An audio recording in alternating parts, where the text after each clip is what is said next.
Witam Was serdecznie, z tej strony Adam Chodorowski ze sklepu modelarskiego tankmodels.pl.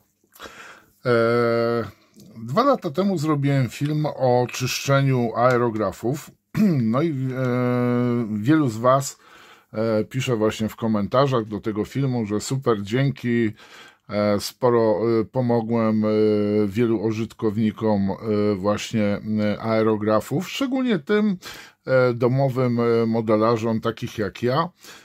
I dzisiaj chciałbym taki sequel zrobić do tego filmu. Dzisiaj Wam zaprezentuję właśnie kilka rzeczy ciekawych. Przypomnę sobie, Wam przypomnę, też zwrócę na to uwagę, jak należy czyścić aerograf. Takie podstawy czyszczenia aerografu. Ja oczywiście, jak wiecie, używam farb akrylowych, więc skupimy się dzisiaj tylko i wyłącznie na czyszczeniu aerografu z właśnie farb akrylowych. Przygotowałem sobie tutaj kilka rozcieńczalników. Jest to czerwony rozcieńczalnik, jak i również zmywacz do farb czerwonych, czyli akrylowych Hataka. Mam tutaj również cleaner właśnie od Vallejo. I to jest cleaner premium. Ten cleaner ma też specjalny płyn w sobie, dodatek, który podobno ma też konserwować aerograf i nie nadwyrężać uszczelek. Tak samo mam cleaner do farb akrylowych Amo.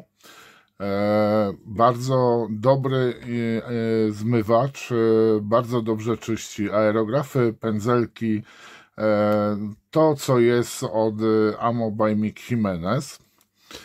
Jest również, tutaj mam Thinner Cleaner, dość stary płyn do farb Life Color, farb, włoskiej firmy, która produkowała do tej pory farby idealne pod pędzelek, no ale oczywiście co pod pędzelek, to tak samo możemy sobie spokojnie malować aerografem. No i moim zdaniem hicior, powiem Wam, płyn czyszczący WB Pure, to ja praktycznie używam w tej chwili do farb akrylowych tylko i wyłącznie w większości Pure'a. Moim zdaniem przede wszystkim używam też rozcieńczalników Pure do farb akrylowych. Tu mamy na przykład rozcieńczalnik, też jest napisane rozpuszczalnik, już mówiłem, żeby to zmienić, bo po prostu coś co bierzemy do ręki i ma rozpuszczalnik, a taki typ jak ja mówi, że to jest rozcieńczalnik. No trochę słabo to wygląda. Tu akurat mam uniwersalnego Pure'a. Jest jeszcze High Performance, czyli taki wydłużający życie farb. I powiem Wam teraz tak, jeżeli chodzi o czyszczenie aerografów. Są to płyny, tutaj jeszcze jest jeden, widzę u mnie na warsztacie, to jest ten sam, nówka sztuka jeszcze moja, która sobie używam. Co następnie używam też do czyszczenia aerografów. Jeżeli jest już uwalony po kokardkę niesamowicie aerograf, w ogóle co będzie potrzebne nam do czyszczenia aerografu, przydałby się jakiś pędzelek, na przykład pędzelek, którego już praktycznie nie używamy, który jest taki, powiedzmy, nie jest już pędzelkiem, którego powiedzmy możemy wziąć jakiś pędzelek na przykład płaski do czyszczenia na przykład samego kieliszka, elementów. Możemy sobie wziąć też tego typu pędzelek cieniutki, żeby na przykład delikatnie sobie pewne elementy wyczyścić, ale do tego oczywiście dojdziemy. Możemy też używać tego typu pędzla. Co prawda ja tego jeszcze pędzla ani razu nie użyłem, ale ma bardzo fajne włosie i na pewno posłuży mi właśnie jako pędzel do czyszczenia aerografów, ale na chwilę obecną nie używałem go jeszcze. I teraz tak, weźmiemy sobie, dobra, zaczniemy od aerografu firmy Galerii Mobiusa 02. Jak widzicie na załączonym obrazku prezentuje się on tak. To jest aerograf do precyzyjnego malowania, ma dyszę 0,2, Mam oczywiście też Mobiusa, bo tylko są dwa Mobiusy w galerii przeznaczone dla modelarzy takich jak my, czyli modeli plastikowych. I tu mam Mobiusa 03. Jak widzicie, większy kieliszek, brak regulacji dopływu powietrza. I teraz tak, jak na przykład po malowaniu bierzemy sobie taki aerograf, odpinamy go oczywiście od tak zwanej, od przewodu, który jest w kompresorze. No tak prezentuje się właśnie zapięty. I tutaj widzimy, że bardzo dobrze nam powietrzem będzie dmuchał. Ale oczywiście jak tak naciśniemy, mając farbę, farba jeszcze nam nie poleci. Dopiero jak odciągniemy spust. Tak jest w Mobiusach. Niestety to ciągle odpada. Nie jest bardzo mocno spasowane, ale to jest też zaleta ze względu na to, że czasami bywa, że przykrywki do kieliszków, jak przykryjemy, potem mamy problem duży ze zdjęciem. Rzadko się trafia tak, że jest idealnie dopasowany, że trzyma się. No on się trzyma tak jak teraz tutaj. I jak jest aerograf w ogóle w ten sposób wygląda, tak? Ja na przykład jak już czyszczę aerograf po zakończeniu pracy, odkręcam sobie ten tył. Tu widzimy wystającą iglicę. I na przykład jeżeli ja sobie używam do czyszczenia aerografu w ogóle tak zwanego clean poda, czyli czegoś takiego słoika z takimi właśnie zmocowaniem właśnie, tu gdzie mogę sobie położyć aerograf, tak, nawet jak mam farbę. Jeżeli mamy aerograf tutaj właśnie z regulacją dopływu powietrza, no to trzeba go delikatnie sobie przekręcić, tak, bo standardowo aerograf bardzo dobrze nam tak pasuje. Ale już się nauczyłem, na początku mi to przeszkadzało trochę, ale już teraz jest ok. I teraz tak, podstawy jak ja robię na początku. Mam tutaj specjalną taką buteleczkę z wodą, zwykła kranowa, i jak skończę po prostu malowanie aerografem, a jest w środku jeszcze farba, no to sobie biorę w ten sposób i wypłukuję to, co tam jest. Mam podłączone, ja zaraz podłączę. Powiedzmy, że w środku są resztki farby, której jeszcze nie wypsikałem. No i po prostu sobie tak mieszam. Delikatnie trzeba wylać to, co tam zostało, wypłukać dobrze farbą i jeszcze raz można tak sobie zamieszać na wstecznym. Ale tak naprawdę powinniśmy jak najmniej, na przykład posiadając aerograf z tym pokrętłem właśnie, na takim wstecznym robić, ponieważ słyszałem, mi się to jeszcze nie zdarzyło, ponoć, znaczy na Mobiusie nie miałem żadnych tego typu problemów, że często na przykład tu są jak ten katalik, że komuś się ten kanalik w innych aerografach niż w Mobiusie zapchał, tak? I na przykład jest tak, że mamy powiedzmy farbę w aerografie i na przykład naciśniemy malowanie i robi się coś takiego. Albo na przykład tutaj sobie przykręcę trochę ten dopływ powietrza i na przykład kipi nam. Tak, może być też tak, że tego typu kipienie jest wtedy, kiedy mamy problem z tą częścią aerografu. Ale to nie jest zabrudzenie, tylko po prostu najczęściej bywa tak, zakręciłem dość mocno, tu najczęściej jest problem z uszczelką. Nie z zabrudzeniem, jeżeli wyczyścicie, tak, i nadal jest, ponieważ tu są takie uszczelki, która jeżeli jest ona ściśnięta za mocno, jest wyeksploatowana dość mocno, tak, to tutaj może być tak, że wtedy powietrze się dostaje i po prostu aerograf no, nie będzie nam prawidłowo malował. I teraz tak, jak widzieliście, wyciągnąłem iglicę, odsunąłem ją troszeczkę. Dlaczego? Ponieważ teraz będę zdejmował, tutaj tak, przede wszystkim mamy osłonę iglicy, w sensie, o, tutaj mamy tą osłonę, mamy tutaj mocowanie dyszy w aerografie, tak wygląda ta dysza w Mobiusie. I teraz tak, 2 lata temu, jak pokazywałem, że właśnie ja wyjmuję iglicę przodem, to wielu się zaczęło pukać o lamus i tak dalej. Nie, nie jestem lamusem, posłuchajcie.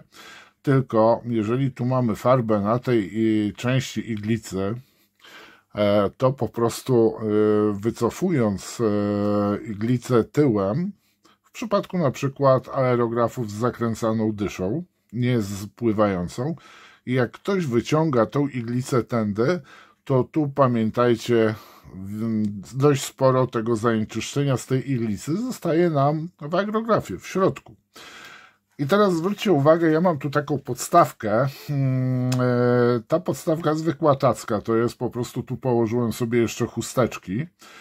Dlaczego położyłem chusteczki na to? Bo powiem wam tak, czasami bywa, że coś nam wyleci z ręki i te chusteczki powodują to, że jest delikatna amortyzacja i dany element nie odpryśnie nam gdzieś, powiedzmy.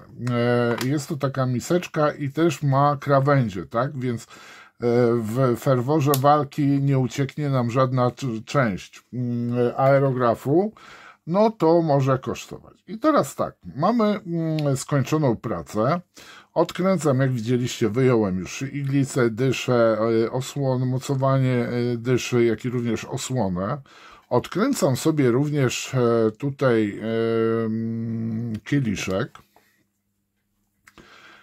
I co robimy? Patrzymy sobie, co w środku, jak wygląda w środku oczywiście aerograf, czy nie jest zabrudzony. Patrzymy sobie też tutaj. I teraz tak, jak sobie już rozłożyliśmy ten aerograf, to na przykład możemy sobie wziąć, żeby przeczyścić najprościej, jak możemy. To jest po skończonej robocie, tak? Czyli bierzemy sobie patyczek, proszę bardzo, mam unikalne patyczki na plastikowym jeszcze tym patyczku. I co możemy zrobić? Możemy sobie wziąć teraz tak, albo odkręcić zaworek, tutaj znaczy kroplomierz, zanurzyć sobie ten wacik w płynie do zmywania, i po prostu sobie tu przeczyścić te wszystkie elementy. Zobaczymy wtedy, czy jest zabrudzony, czy też nie. No ja widzę, że delikatnie coś tam jednak jest. Następnie możemy sobie przeczyścić też po skończonej pracy tą część aerografu. No jak widzicie, jest ona jednak zanieczyszczona. Można delikatnie to przedmuchać. I jeżeli już żeście wyczyścili, odkładamy sobie aerograf na bok, na przykład do ClearPoda, czyli tego słoika. I co następnie robimy? Sprawdzamy oczywiście, czy kieliszek jest czysty. Z reguły po malowaniu tu się zbiera dość dużo farby. No farby mają to do siebie, że mimo, że kieliszek jest rewelacyjnie wypolerowany, tak jak tutaj, no to gdzieś ta farba zostaje. Na przykład tu są jeszcze takie zawinięte delikatnie krawędzie, więc tutaj na bank zbierają się fragmenty farby. I warto wtedy sobie przeczyścić ten kieliszek. Następnie warto zerknąć również tutaj na gwint. Potrafi się on również zabrudzić, więc warto sobie takim patyczkiem właśnie z płynem przemyć. Teraz tak, mamy, posłuchajcie, dyszę. I tutaj przyglądamy się takiej dyszy, jak ona wygląda. Tutaj jeszcze widzę, jest w środku płyn, którym czyściłem. I na przykład zdarza się to, że po wyczyszczeniu aerografu wkładamy jeszcze raz i okazuje się, że no, dalej nam psika coś, tak? Producenci aerografów, nie wszyscy, ale duża część producentów aerografów produkuje takie mikroszczoteczki, czyli takie plastikowa ciuniusieńka, taka szczoteczka, z takim, tak jak kiedyś do butelek się, taki wyciorek, żebyśmy mogli sobie tu w środku wyczyścić właśnie dyszę. Nie polecam tego.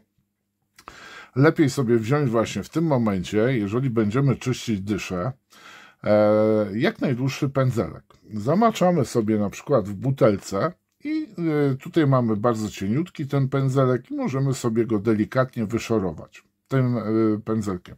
Pamiętajcie o jednej rzeczy, to jest akurat długa dysza, to jest bardzo mały pędzelek i wkładając ten pędzelek do środka, no tutaj tą skówką, tak, okuciem tak zwanym, zaczepiamy o dyszę.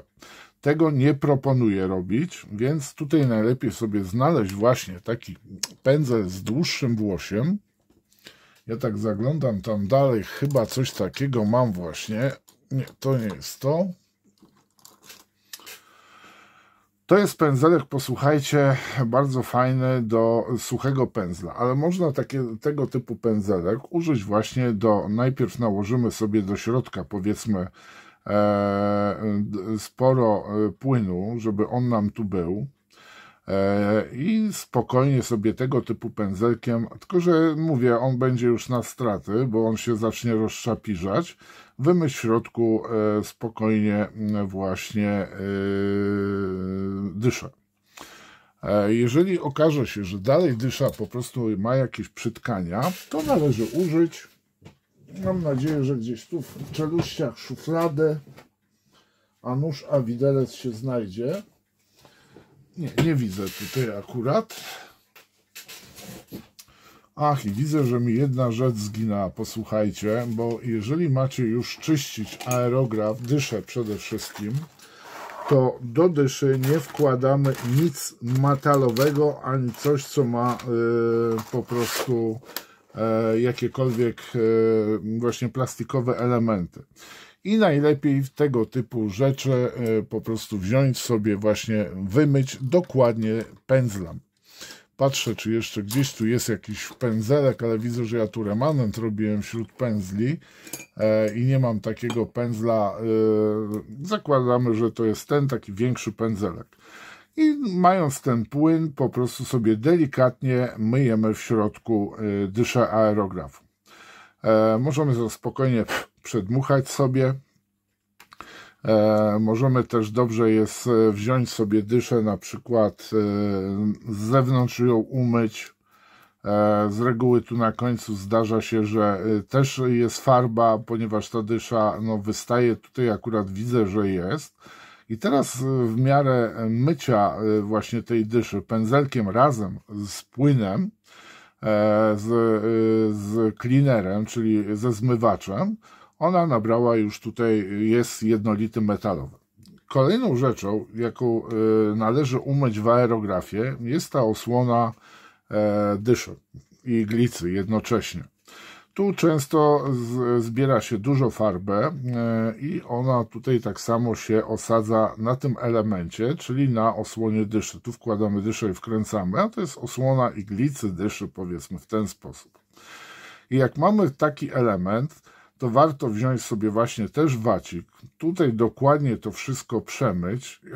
I jedna rzecz, pamiętajcie, że tej osłony, tak zwanego tego cape'a, czyli dokładnie chodzi o ten element, ja może tak przesunę trochę, nigdy nie zakręcajcie na tak zwanego hama do tego elementu. Ze względu na to, że będziecie mieli problem z wyszorowaniem tego dobrze, a druga sprawa, jak no, będziecie cokolwiek chcieli zrobić, tutaj wymienić, no to w tym momencie będziecie musieli mieć te dwie, jak tą na przykład będziecie chcieli wymienić, no to warto mieć możliwość właśnie swobodnego odkręcenia i umycia tutaj gwintu, jak i również tej główki, gdzie mamy otwór, z której delikatnie wystaje nam dysza. Zaraz Wam pokażę.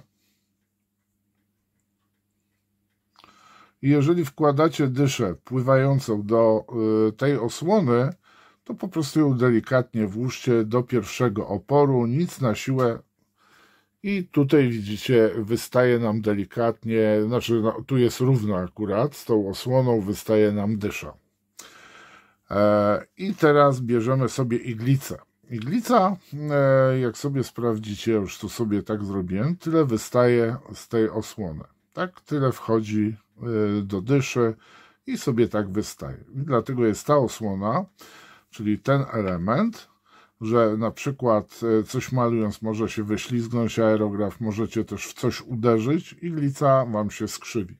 Czy na przykład podczas wkładania do podu też można nierówno wkładać i uderzyć końcówką tym dzióbkiem iglicy właśnie o pod i uszkodzić. I teraz tak, mamy następnie ten element, też możemy sobie spokojnie tutaj wziąć pędzelek, tylko bardziej kudłaty, tak, więcej włosia, żeby miał i sobie spokojnie tutaj wymyć. Więc mamy tak, mamy wymytą osłonę dyszy, mocowanie to dyszy, mamy też ten kapturek, osłonę iglicy umytą, no i teraz dochodzimy do właśnie samej igły, iglicy, tak? I teraz co należy robić? Możecie sobie właśnie też taki wacik wziąć.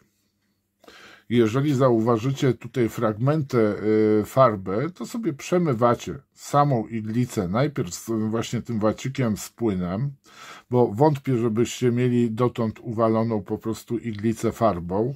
Ona z reguły jest gdzieś dotąd, może się zanieczyścić. I teraz pamiętajcie, od środka do zewnątrz. Nie tak machać, ponieważ możecie zaczepić tutaj o czubek iglicy i sobie zagiąć. A nawet jak to będzie mało widoczne, to ma duży wpływ na malowanie. I po prostu sobie w ten sposób od środka na zewnątrz czyścicie, nawadniacie, powiedzmy, namaczacie tą farbę na iglicę. Na chwilę można poczekać i następnie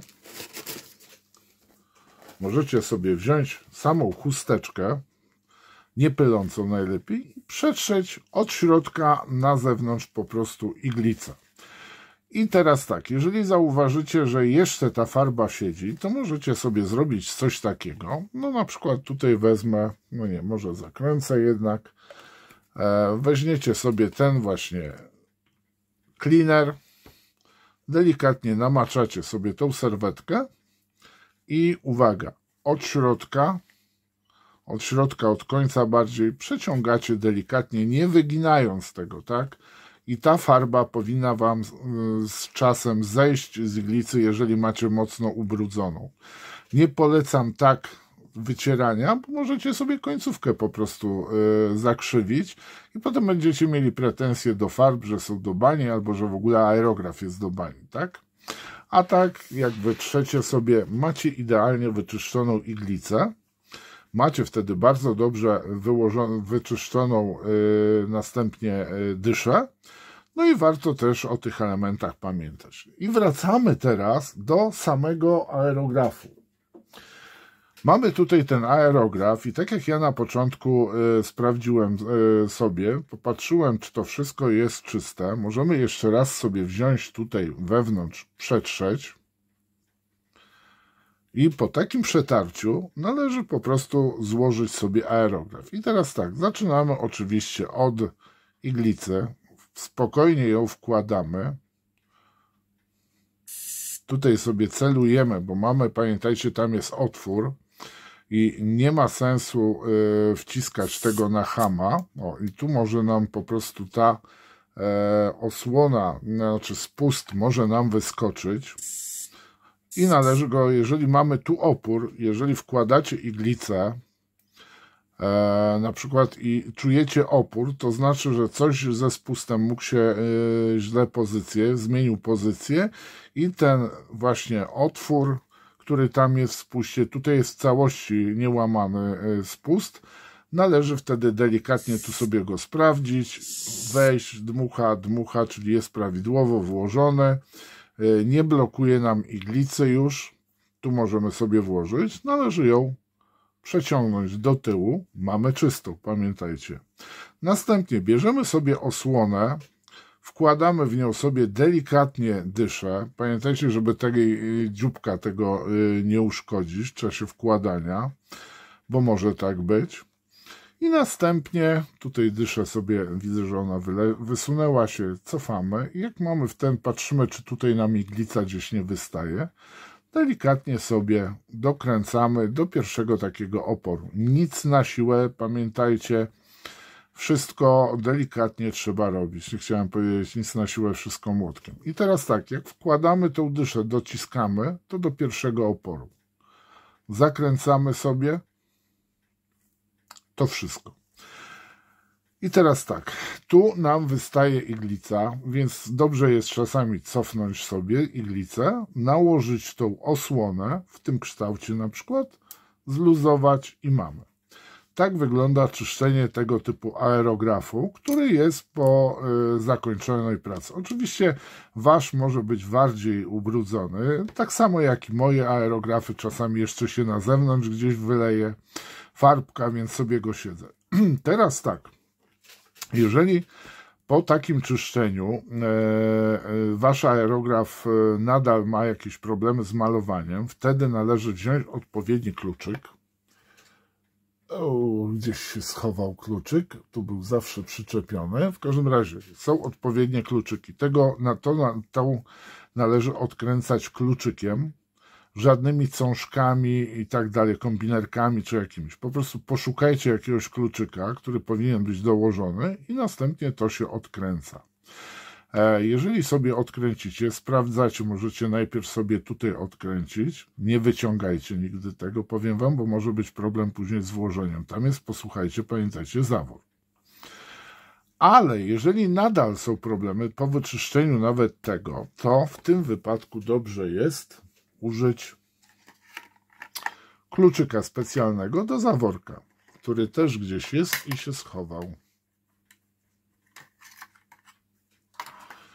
Możemy sobie kupić taki właśnie specjalny kluczyk. Do czego? A mianowicie, czasami bywa, że właśnie po takim niepoprawidłowym używaniu, na przykład wyciągania igły tyłem, może być tak, że będzie też zawór uszkodzony. I tu mamy właśnie zawór, znajduje się w tej części aerografu. Tu trzeba uważać przy wyjmowaniu, czy mamy wszystkie uszczelki na miejscu, ponieważ, widzicie, to jest ten miejsce, gdzie naciskamy spustem i następnie tędy, tymi dziurkami z jednej i z drugiej strony dostaje się powietrze do naszego pistoletu lakierniczego, zwanego również aerografem modelarskim. I teraz tak, jeżeli tu okaże się, że mamy to zalane, to od tej strony dolnej mamy ten zawór, tak? Bo może też się poluzować zawór. Bywa tak czasami. Warto po zakupieniu takiego na przykład aerografu mieć taki kluczyk do odkręcania właśnie, zaraz czy ja dobrze wcelowałem, do odkręcania tego zaworka. Dokładnie tego elementu. I tu mamy cały zawór, możemy sobie go spokojnie wyjąć. Jest sprężynka i często bywa, że te elementy są zabrudzone. Wiele osób na to nie zwraca kompletnie uwagi i po prostu no, ma pretensje do producenta aerografów, do farb i tak dalej. Wtedy sobie bierzemy ten kluczyk, on tak prezentuje się na końcu i po prostu delikatnie, bez użycia jakiejkolwiek siły, wkręcamy, patrzymy sobie, celujemy i następnie dokręcamy delikatnie, oczywiście podkręcam, bez jakiegoś użycia niesamowitej siły, tą końcówkę. Warto też sprawdzić, czy właśnie tu nam wszystko dobrze pasuje. Dokręcamy sobie tak, żeby po prostu czuć opór i na tym zostawiamy właśnie dokręcanie. Jeżeli okaże się, że macie problem z dopasowaniem tego kluczyka, bo nie zawsze może to pasować, warto sobie na przykład wziąć, powiem wam, najprostsza taka metoda, to jest wziąć zapalniczkę albo świeczkę, okopcić sobie tą część, delikatnie oczywiście, i zobaczyć, gdzie mamy jakiś opór, gdzie na przykład nie chcę, ponieważ w tym wypadku może wtedy będziecie wiedzieli, czy czegoś nie należy na przykład dopiłować i tak dalej. Ja sobie wezmę teraz właśnie po tym czyszczeniu, wkręcę z powrotem zaworek do body aerografu. O, tu już od razu się to podniosło. Z racji tego, że używam szybko złączki, to dokręcam ten element, który praktycznie powinien znajdować się w każdym aerografie. Biorę sobie wężyk i sprawdzam teraz sobie, jak sika mój aerograf. Mogę sobie wlać wody i teraz popatrzcie, tu sobie biorę, jest troszeczkę wody i jak sikam, to widać, no ładnie, tutaj wylatuje płyn, tak? No to jest woda, więc z farbą to nie oznacza, że farba będzie tak samo leciała. I wylewamy sobie tą wodę, która tu jest, ale jak sobie dacie gazu, nie mam, o tutaj może wezmę, to zdejmę na takim tle i tu sobie zobaczycie, jak wygląda strumień wylatujący z aerografu. Czy najlepiej gdzieś na ciemnym tle sprawdzić, dlaczego. Czy wszystko mamy prawidłowo, nie mamy skrzywionej iglicy, nie mamy też rozkalibrowanej dyszy, ponieważ jeżeli nam będzie tak sikał aerograf, to znaczy, że tutaj najprawdopodobniej jest iglica no, delikatnie uszkodzona i warto pomyśleć nad zmianą, bo może sikać tak na dół, może na bok, jedną, drugą stronę i na przykład tu już trzeba się zastanowić nad zakupem nowej iglicy, a może iglicy i dyszy. To tyle, jeżeli chodzi na takie podstawowe czyszczenie aerografu, na przykład przy zmianie farb lub po zakończeniu pracy. I teraz pokazałem Wam zwykłe płyny, tak, do producentów dedykowanych do danych farb. Ale jeżeli będziecie, jeszcze jest jedna rzecz, ale to zaraz do tego wrócimy. Jeżeli po użyciu tych płynów okaże się, że dalej macie problemy, że najprawdopodobniej ten aerograf jest niedomyty, to tutaj jest taka polska firma Vamot, produkująca właśnie płyny do czyszczenia aerografu. Ale to jest bardzo agresywny środek i jeżeli będziecie używać tego środka, on no niesamowicie pachnie, to może nie do końca. To jest jeszcze stary zmywacz do farb właśnie akrylowych. Tu tak samo mam Airbrush Cleaner Tools. Ten jest podstawowym, a to jest już taki hardcore, powiem Wam, ten płyn. On bardzo intensywny ma zapach i należy stosować mycie aerograf w pomieszczeniu, które jest bardzo dobrze wentylowane i powiem Wam, nie wiem, czy do tego, do czyszczenia aerografu tym płynem, czy też tamtym, nie używałbym maski antypyłowej, zapachowej. Ten płyn to już jest, jeżeli naprawdę mamy duże problemy, zanieczyszczony aerograf, takim płynem można zostawić tak samo dyszę, czy też na przykład osłonę. O rany, się sztachnąłem, to naprawdę ma nieprzyjemne. I jeszcze taka ostateczna broń, żeby ratować aerograf. Tylko pamiętajcie o jednej rzeczy, że każda chemia, jak zostawiacie dyszę na przykład w płynie, no to ona ma uszczelkę. Mam w swojej też ofercie tego typu, posłuchajcie, wyciory, ale tymi wyciorami nie należy szorować całego body aerografu. Ja sobie wezmę tutaj trójkę Mobiusa. Tak samo poluzuję. O właśnie, chyba ten 0,3 nie jest tak umyty. Dokładnie. I tu powinniśmy zobaczyć zanieczyszczenia. Czyli też, żeby mi się lepiej pracowało, zdejmę kieliszek, mam wyjętą dyszę, patrzę, jak tu jest umyty. Jest ok umyty, tak? Jest czysty. No i teraz sobie wykręcam też tą osłonę, patrzę na przykład, widzicie, dysza zostawia jakiś ślad, jest w niej farba. Wypycham, no tutaj widzimy, że jest nieźle uwalona dysza. Właśnie o to mi chodziło, że zwróćcie uwagę. Proszę bardzo. Praktycznie do połowy jest niewymyta dysza. Zostawiłem ją po jakimś tam malowaniu i nie umyłem pod koniec pracy iglicy. I zapewne tak samo jest dysza do przemycia. I tak jak właśnie Wam mówiłem, możemy sobie namoczyć najpierw pędzelkiem, albo po prostu, tak jak tutaj wezmę sobie, powiedzmy, użyję sobie Amo teraz cleanera, zamaczam sobie w takim słoiczku i czyszczę sobie od środka do dzióbka, bardzo delikatnie, bez żadnych tutaj jakichś, nie wyginamy iglicy jak tyczki do skoku wzwyż. I widzicie, że już ta iglica nabiera, staje się w całości srebrna. Miękkim pędzelkiem po prostu. Jest już ta farba, która tutaj nawet już ona schodzi pod samym pędzelkiem. I teraz możemy sobie zrobić taki myk, cyk, bryk i przeczyścić tą dyszę.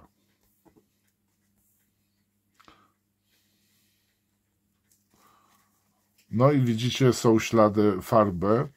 Jest ta końcówka tak samo jeszcze zabrudzona. Delikatnie możemy sobie końcówkę iglicy tutaj delikatnie przeciągać, tak, żeby ona w tym płynie była dalej namaczana i żeby ta farba z niej zeszła.